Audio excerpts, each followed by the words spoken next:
que vous avez été la première surprise par l'engouement soudain du public ou est-ce que vous pensiez que ça allait exploser un jour ou l'autre? Non, moi j'ai été très surprise, enfin on était nombreux à être surpris. J'avais jamais fait une série comme ça qui n'avait pas de fin. C'est-à-dire qu'on savait pas trop pour combien de temps on posait nos valises à Marseille. Moi j'ai mis 3 mois avant de vraiment sortir mes affaires, j'ai juste ouvert la valise et Vous habitez Marseille aujourd'hui? Beaucoup. Mais c'est vrai que c'était surprenant, mais au début, moi je pensais pas du tout au succès ni à ce qui allait se passer. C'est-à-dire qu'au début, on est arrivé, on nous a parlé d'un projet, c'était tout nouveau. Tout le monde prenait des risques, on ne savait pas du tout ce qu'on allait faire. Moi, je partais donc de quelque chose que je faisais sur TF1, puisque j'ai décidé de partir pour aller tourner... Qu'est-ce que vous faisiez sur TF1? Je travaillais sur Y'a que la vérité qui compte avec Fontaine et Bataille. Qu'est-ce que vous faisiez dans Y'a que la vérité qui compte? Je sais Rebecca. Vous faisiez vous-même? Voilà, Rebecca, c'est moi. Non, oui, en fait, moi, j'accueillais les invités. Puisque le système, c'était ça aussi, des personnes qui cherchaient à retrouver d'autres personnes. Moi, j'allais leur apporter une invitation, pour la plupart. Je les faisais revenir dans la loge, je les accueillais. Je les accompagnais, quoi. Voilà, je les détendais un peu, ou je les stressais un peu s'ils étaient trop détendus. Et après, on les envoyait dans le couloir. Ça vous plaisait? Je me suis pas mal régalée, oui. Enfin, moi, ça me plaisait parce qu'à cette époque-là, en plus, je travaillais pas beaucoup. Moi, je suis comédienne, j'ai commencé à 8 ans aussi, enfin, c'est un peu compliqué. Mais... Donc arrive cette série où c'est tout d'un coup un autre projet. J'ai passé le casting. Moi, ça me plaisait de partir à Marseille, ça me plaisait de tenter autre chose. Ah, c'était vraiment une aventure tout à fait nouvelle pour la France. Et pour tout le monde, c'est-à-dire oui, pour la France. Comment vous avez mesuré le succès, l'arrivée du succès? À quoi vous l'avez vu? Aux chiffres. D'audience? Aux chiffres d'audience, oui. Les comédiens connaissent les chiffres d'audience tous les matins? Oui, on peut monter dans le bureau de la production, tout est ouvert. Qu'est-ce qui a changé dans votre vie, Juliette? Faut vous protéger maintenant? On vous reconnaît beaucoup? Me protéger, non, pas spécialement, mais c'est sûr que si un magasin est censé fermer à 20h50 et vous voulez juste faire une petite course, et ben le vigile vous dit allez, passez. En même temps, quand on fait les courses, les gens et puis si c'est Juliette, mais regarde ce qu'elle achète. Ah non, enfin, on est plus regardé, on est attendu, mais les gens on a des rapports très tendres, quoi, parce que les gens qui aiment pas ce genre de série ou qui ils regardent pas, donc c'est vrai que on se sent parfois épié, un peu dérangé.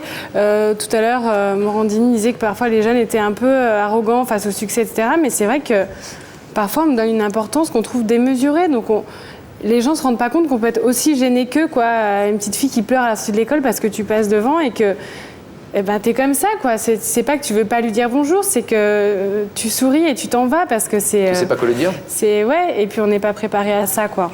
Mais ça, je pense pas que ce soit une question d'âge, mais c'est vrai que... C'est juste que... moi, j'ai vu des gens de 50, 55 ans, 60 ans prendre la grosse tête d'un coup d'un seul. Non, mais c'est pas la grosse... C'est pas une question de grosse tête. C'est un fantasme d'être riche, mais la réalité de la chose est complètement différente. Ouais, c'est ça, c'est donc la troisième saison déjà troisième saison de Plus belle la vie sur France 3. Beau succès pour ce feuilleton qui réunit 5-6 millions de spectateurs par jour. C'est un succès parfois un peu déstabilisant pour ceux qui n'y sont pas préparés, comme tous les succès.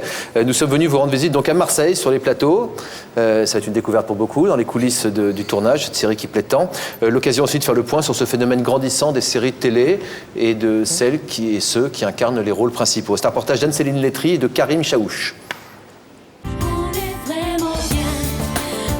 Plus belle la vie caracole aujourd'hui en tête des séries françaises les plus regardées. C'est sur France 3 que tous les soirs, à 20h20, plus de 5 millions de téléspectateurs peuvent suivre leur série préférée.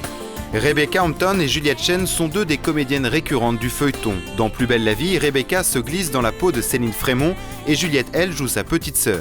Inconnues du grand public auparavant, elles doivent désormais s'habituer à la notoriété. Ça crie souvent. Oh, c'est Juliette! Parfois, on se sent un peu agressé parce qu'on sent que c'est pas le moment dans notre vie privée ou que on met mal à l'aise les gens avec qui on est, que tout d'un coup on nous donne une importance qu'on trouve excessive. Mais c'est génial. Hein. Moi, je veux pas donner ma place. Hein.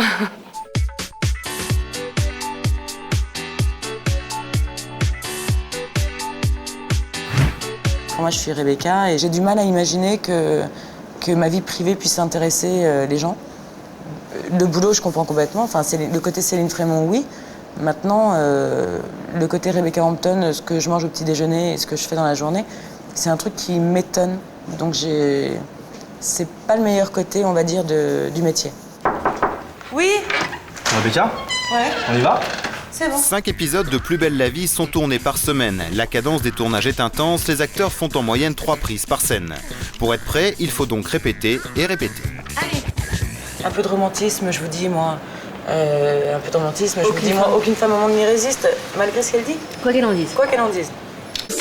Un peu de romantisme, je vous dis, moi. Aucune femme au monde n'y résiste. N'y résiste. Quoi qu'elle en dise. Quoi qu'elle en dise. Nous, on va aller travailler.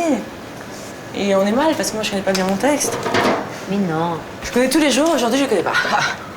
Non, un peu de romantisme, je vous dis, moi. Aucune femme au monde n'y résiste, quoi qu'elle en dise. Yes, I! Du romantisme dans les textes, du romantisme dans les coulisses. C'est sur le plateau de la série que Rebecca a rencontré Serge Dupire. Plus belle la vie est au centre de leur couple. Et c'est comment de jouer avec la personne qui partage sa vie? Avec mon compagnon? Oui. Bon, tu te dépêches, on est à la bourre, ok? Ouais, moi j'ai prêt, moi. Voilà, ça se passe comme ça. Ça se passe. Mais c'est génial, c'est super agréable. C'est super agréable dans le sens où, comme on travaille ensemble de toute façon à la maison, et quand on arrive ici, ça va plus vite. Il y a de toute façon une vraie complicité, forcément. On n'a pas besoin de chercher. Et ça se passe enfin, je sais pas, moi je dis que ça se passe très bien, il faut lui poser la question. Non, c'est plutôt agréable. Et est-ce que la maison, Plus belle la vie, fait partie de vos sujets de conversation ou... Je dis oui, hein. Par la force des choses, oui, on en parle, mais sinon on a une vie aussi, quand même. Merci infiniment, on est parti. Voilà. Les gars, c'est un décor, hein. C'est construit là. C'est chaud, allez, Allez, en silence, merci. Action. Bon, on part ce soir en week-end et tu veux toujours pas me dire où? C'est une surprise. Bah oui, mais moi il faut bien que j'en sache un peu plus. Au départ, les auteurs de Plus belle la vie ont voulu recréer le quotidien et la vraie vie d'un quartier de Marseille. Un pari réussi sans star du petit écran. J'avais pas les moyens d'aller chercher les stars, entre guillemets, de la télévision. Et puis, on voulait parler vrai et en même temps, on n'avait pas envie de mettre cet écran médiatique entre le téléspectateur et le personnage qui allait être impliqué dans le feuilleton. On a beaucoup de chance parce que le retour public est très positif. Mais c'est vrai qu'il y a les comédiens aujourd'hui n'arrivent plus à traverser la rue sans signer 3 autographes. Ça fait partie du boulot qu'on fait. Il y a des moments où c'est un peu agaçant parce qu'on n'est pas toujours à même de répondre aux gens, de faire la bise à tous les gens. Puis on n'a pas forcément envie de faire 15 autographes. Vous êtes super. Hein. Ah bah c'est gentil. Ton rôle de méchante, super. Merci. C'est un rôle, merci. Elle me croit pas, c'est ma sœur et elle pense que je suis méchante dans la vie. J'essaie de lui expliquer. Voilà des gens qui ont tout compris, quel bonheur. C'est vrai que du jour au lendemain, quand on rentre dans 8, 9, 10 millions de foyers et qu'on y reste pendant 6, 7, 8, 9 semaines, forcément, votre notoriété, votre travail est reconnu, vous êtes reconnu dans la rue, vous avez des articles dans les journaux. Donc il est clair que la télé est un démultiplicateur absolument fabuleux. Aujourd'hui, il y a à peu près 180 chaînes qui sont disponibles pour le spectateur. Il y en a à peu près une centaine qui diffusent de la fiction. Et sur une journée normale en France, on doit pouvoir voir à peu près 400 séries. Action! Face à cette concurrence, France 2 réussit à fidéliser le téléspectateur depuis plus de 10 ans. Pour les comédiens, le succès de ces séries sert parfois de tremplin. Il y a un vrai public pour PJ. C'est une série quand même très populaire.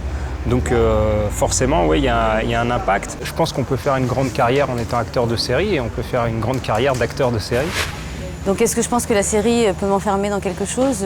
Oui, bien sûr ça enferme dans quelque chose, en tout cas pour les gens du métier. Quand on fait de la télé, en tout cas une série depuis si longtemps, on est identifié à un personnage et il y a des avantages et des inconvénients. Donc peut-être qu'indirectement pour eux dans leur carrière, ils ont la chance d'être dans une série qui marche, mais à l'inverse, ça ne leur amène pas forcément, ça ne leur ouvre peut-être pas forcément d'autres portes en dehors de celles de la télévision.